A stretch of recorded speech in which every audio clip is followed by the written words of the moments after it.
What's up, Flip Factor family? This is Michael Green with the Flip Factor podcast, the #1 podcast dedicated to teaching you how to find and win high profit flips and manage your contractors so you can make more money, have more freedom to do whatever the F you want. Today, I'm going to share with you how I power shop to power up my profits with Delante Desouza. What's up, man? I think you like this because, see, Delante, a lot of people don't know this about him. I'm going to share it, Delante, whether you wanted me to keep it a secret or not. But Okay. Delante is a cheapskate. I mean, he is a frugal dude, man. He will not come off any money. Delante makes like $9 a month and he saves 8 of it. Right? You're getting like, I mean, the only time he goes out to eat is if it's a 4 for $4. And I don't even know if I told you this, but Burger King's got a 5 for $4 right now. What? Yeah, I don't know if you No. like Burger King, Oh, but man. they're throwing a cookie in with it. You know It's what? the I same deal. I don't even like Burger King, but a 5 for 4 is gonna make me go there because of the value. I thought the Like, exact same thing when I heard it. I was like, I hate Burger King, but I might go for that because that's just a good deal, man. And honestly, I didn't even like the 4 for $4, but to me and Delante started getting it. I'm a little bit addicted. It's a great deal. I love going and getting a meal and it being like $4.12 or whatever it is. It's like no money at all. And I even treat him sometimes. It's like $8. And I'm like, hey, man, I got it. And I treat Delante and I'm like, it's under $10 and the two of us eat. And we never leave hungry, do we? no, not at all. This is a very relevant topic because the reality is this is what you need to do whenever you're going out to power shop, right? When you're doing a flip, there's a lot of opportunities to go out and get a steak dinner and spend $100. And there's opportunities to go out and get a meal. It's pretty solid for like Wendy's got pretty good food. Their burgers are like, they say they're real 100% ground beef, right? They're pretty good. Yeah. They taste pretty good to me. I mean, they're not as good as the steak, but damn if they don't look the same. Yeah, fresh, They never look frozen. right. They're never frozen. They've got some good stuff. So I think the 4 for $4 is a value. And you know what else? When we're power shopping, we're going out finding these products that look amazing, but they cost less. That's how we drive our price down on our rehab. So anytime you take a little bit of time to find an end cap sale, you go to like a supplier that has like a closeout deal, they're selling some closeout flooring, some carpet, whatever it is, you're just putting money in your pocket, man. We so often focus on what we spend so much. People will be very fearful of investing in themselves or coaching, but then will every day spend thousands of dollars of more money than they should on their flips because they haven't hired anyone to help them really like audit what they're doing so they can cut costs. Because me and my coach spent a year doing this, and what we came back with was staggering, finding like so many spots. He would say like, well, why'd you pay $300 for that time and then $400 the other time? And it really was just a matter of not being focused on it. It was just a matter of like my project manager at the time saying, oh, I'll just get it from Lowe's instead of Home Depot, because he was convenient to Lowe's. And then next thing you know, he does at times like a lot of different things, and it's a lot of money. Over the life of a house flipper could be millions, and just in a year it could be thousands. You know, I'm not talking like 2 or 3, I'm talking like 20 to 100,000 depending on how many flips you're doing. So this is one of the fastest way to power up your profits, is to cut down your cost. Cut down what you're paying your contractors, get it into standardized pricing, getting into sharp people getting done, get your houses done faster, but more importantly, power shop for the things that are on sale, but no one knows you got a deal. You see, Subway tile, we love using that. And, you know, we often get it from Home Depot for $2 a foot. We've even seen it on sale at suppliers for $1 something. And it looks pretty awesome in older houses in Baltimore. And then, you know, there's other tiles we get that are nice, you know, look like marble, and they maybe cost $1.50 a foot, but it looks pretty similar to the stuff that costs $3 or $4 a foot. And you really can't tell the difference, you know, unless you have a trained eye. So most people that are buying our homes, they're not going to know. So what we do is buy the stuff that's on sale. Now, these sales aren't because the product's cheap, because we don't like buying cheap products. The reason these things are on sale is because Home Depot and Lowe's, what they'll do, and let's just use them as like 2 of the suppliers that we deal with most, they'll have end cap sales. They'll have what they call lost leaders. They bring things in their store that they'll put on the end cap that'll be like, whoa, that's super cheap, because they know if somebody comes to buy one thing, they're likely going to buy other things that they make more profit on. They're often selling things at a break even or a small profit or a loss just to get you to come in and buy that, hoping you'll buy maybe like some gummy bears or Red Bull on the way out that they're making a 300% markup on, right? You come in, you buy some 2x4s. They're going to sell that at cost because they know you're going to look at the 2x4s. You see, oh, they're 30 cents cheaper than Lowe's. What do? We get in our car, we go to Home Depot to save the money. But guess what? What do we buy when we buy 2x4s? We buy hammers, nails, right? Probably going to get like some kind of beef jerky or something if you're hungry, or maybe a candy bar or something. They know what they're doing. They're not losing money. It's called lost leaders. They bring you in. Now, where we can strategically hack and power shop is when we start to understand what the lost leaders are at each store, and we can go to those stores and say, so significant money, and then we can stop buying the candy bars and beef jerky and all that, the hammers at high prices and all that. And we can really focus on being smart about where we spend our money. It's really big when you can do it with like vanities. We've gotten vanities from Wayfair that are double vanities that are beautiful, like $800. And we go to Home Depot, it's $1,100. It's $300 saved just by ordering it slightly different. $300 is $300. You start doing that across the whole job, and you're talking thousands of dollars on just one flip. Imagine a scenario where you did this power shopping through one flip, and instead of making 30K, now you made 45K because of the power shopping, because you handle your contractors right. We see this all the time with our students. We see it in our own flips. We had a student recently who had worked with us about 6 months and had a house that he ended up making $75,000 on that he was supposed to make 40. And it was a combination of he drove his price down, he made the quality of his work better, he punched it out, he did all these amazing things, and then at the end he ended up getting 30K over list also. And that combination of all that, right, it all came into creating this perfect environment for him to make the most money. And now it was like he basically did the work of one flip and made the profit of two. How cool is that? And I'm not saying everyone makes 75K, but I've seen it more often this year than ever. And it starts with doing this, right? This is one of the things in our sequence of teaching of cracking the contractor code is how can you power shop, right? How do you get this power shopping down to get some good costs, right? We got to be cheap. Now, with that being said, Delante, the master of being cheap, maybe you're a little too cheap, Delante. I've seen him out there fixing his own car.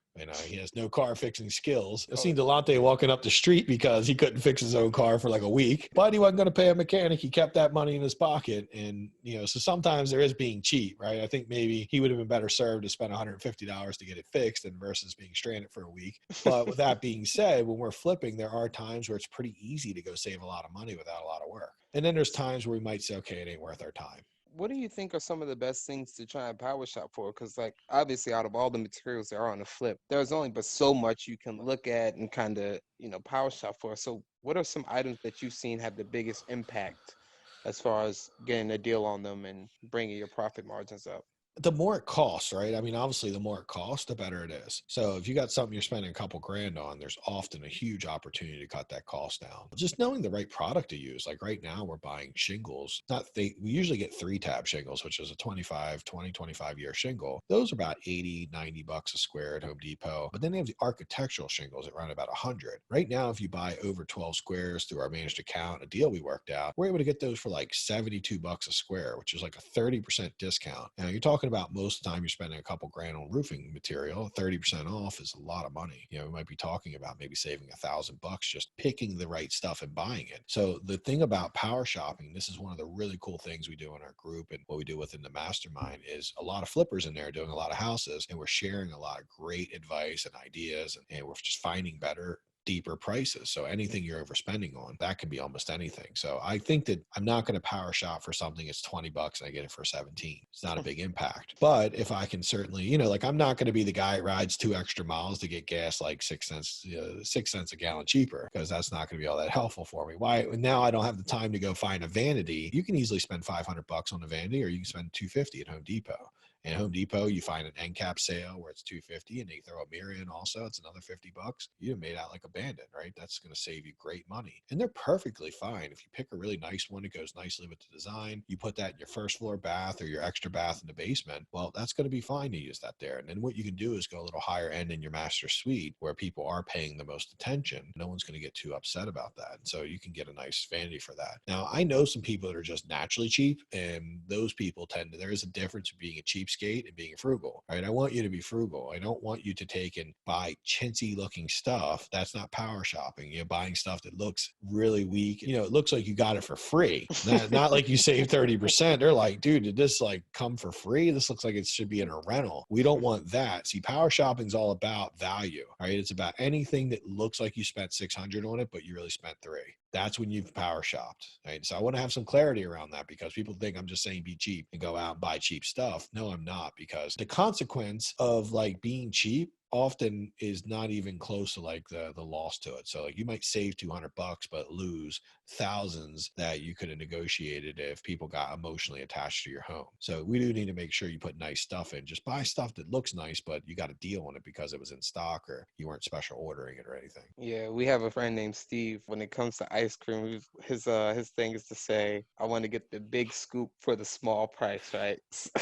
He might be listening, Steve. We heard your lesson and we love love that, man. We use that all the time. And every once in a while, they do give you the bigger scoop. I mean, Steve, I'm sorry to put your technique out there because there's probably like killing his action. He would literally go into, he's like, I want one scoop, but can I get the big scoop for the small scoop price? And they will, you think subconsciously they don't give him a little extra? Yeah, I think they do for sure. He puts them on the spot, right? I mean, it's Yeah. like, they're like, okay, here's a little extra dig into there, you know, because I've gotten a couple times where I feel like they gave me the small scoop for the big price. And I have to be honest, I wasn't happy about it. I was really sad about it. I was like, where's the rest of my ice cream at? I was like ready to go back in and get another one. But then I was like, I'm not giving them more money. They ripped me off.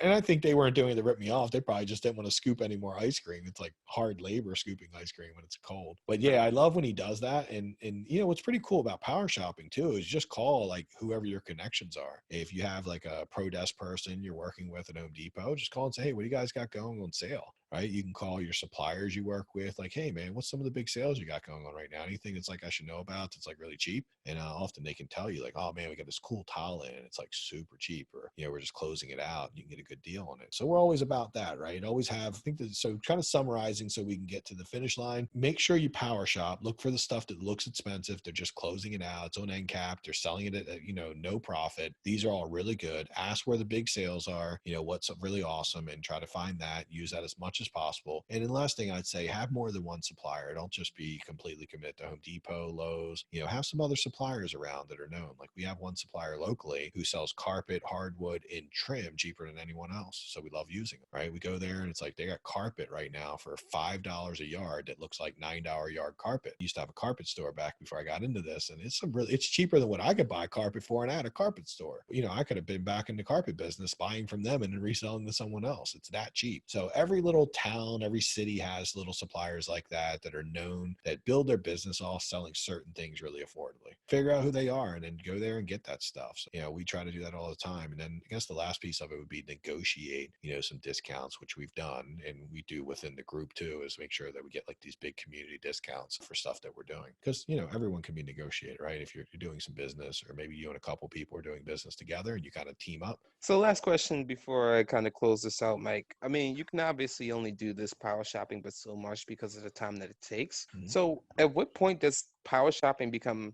detrimental to you actually in your business? If you're only doing one flip, you totally should be doing it. It's a huge advantage. And we talked about this on another podcast. You have time to do it also if you're only doing one flip. And you're doing maybe two at a time, you can keep doing it. Once you start doing a lot of flips at a time, it's something that you might be able to find the cheapest place to buy stuff with the least resistance. I have a place right now I can go to. It's like an auction house. They got great vanities for a really good price. They're like $2,000 vanities for like $1,000 or $900, and pretty comparable to what I get that looks okay at Home Depot. But these things, it looks like I went and blew the bank on them. But the problem is I got to go there in person because they won't let me pay over the phone. So I got to personally go there and pick it because they're different every time. So I don't do a lot of business with them anymore because it's a little bit of a headache. Now, if I got a house that I want to do something a little special in, I might go there and get one. So I still power shop a little, but it's with purpose now. I don't do it on every single house every single time. But, you know, honestly, I wouldn't do that until you're definitely doing at least like 5 to 10 houses a year. You probably should continue to power shop. And you might decide like power shopping's your thing. Like I like doing it. I like going around because there was like a lot of years I enjoyed doing it. It was a lot better than going to the store and buying a TV for myself. It was like, it kind of gave me my little fix of like shopping and getting deals without actually buying anything for myself,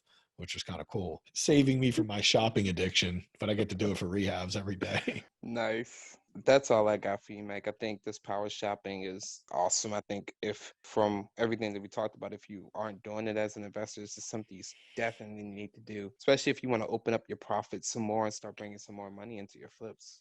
Yeah, it's the fastest way to make more money in a flip is not by charging more for your houses. It's not for buying cheaper, right? People, first thing they always lean to, like, I want to make more profits. I'm going to pay less and I'm going to sell it for more, right? Both mistakes, by the way. Price them aggressively and buy them for a fair price. Where the money really is made is by not spending on things you don't need to spend on. It's saving money, right? Every dollar you save is a dollar earned, and that is the best way. It's not by making others pay more for your stuff, because here's the reality. If your house is worth $250, the market's going to pay $250 for it. They're not going to pay $300 because you decided that you want to make more money. They're just going to be like, now I'm going to go buy Delante's for $250 right up the street. You got to understand your competition, and I wish it worked that way, but it doesn't. And I've seen people try to do that. I tried to do it. It don't work. I mean, it's the best thing is to go through your business, comb through it, figure out every little area you're overspending and cut those costs, because often once you know it and once you have a good set expectation of what it should cost and you understand, it's like nobody's ever argued with me when I'm like, oh, here's a place to get these for half price. They're like, oh, thank you. That's awesome. Now, like, think about every house when I say $500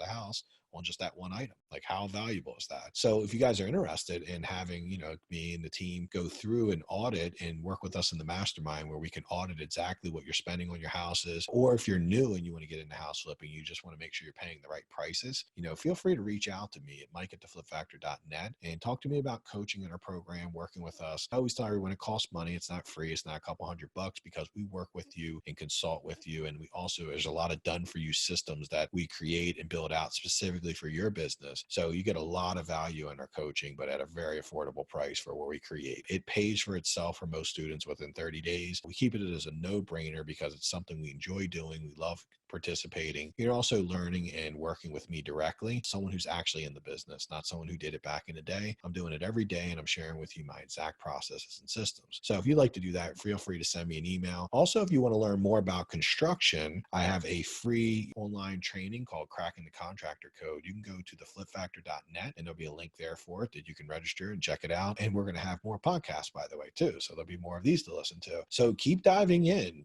keep working on this. This is one of the biggest areas you can make money in your flips is just by being smarter, being more specific, more clear about what you should and should not be doing. It's just so easy to cut costs by doing that, man. I'm so pumped up about the subject in general. That's why we're doing so much teaching on it right now, because it's our big journey too. This has been our best year in flipping ever. And it's been because of one reason, this deep dive into construction. Well, cool. Delante, I want to thank you for coming on. I appreciate, when you come on, thank you for sharing a lot of the questions and kind of, helping me get connected with the community and what's going on. And all the, the Flip Factor family, listeners, everyone that's listening, you guys, I appreciate it. We love having you on here and we love sharing with you. We hope you're getting a lot of great value. So thank you so much for that. We know you have a lot of options and a lot of cool podcasts to listen to. If you want to keep listening and learning and kind of just making your business better every week, just keep consuming this information, keep learning it, internalizing it, reaching out, asking for help. Work on one small thing in your business every week and you will watch it get better consistently over time. So everyone, thank you for being so passionate about being great house flippers, and we appreciate you being here. I'm very deeply appreciative of this. So we get an opportunity. It's very cool for us. So everyone, I'm Mike Green. My work is now done and yours has just begun. Get out there and make some money flipping, cut some costs, hire some great contractors, and do some great power shopping, and have a great day, everyone. Stay awesome. See you guys.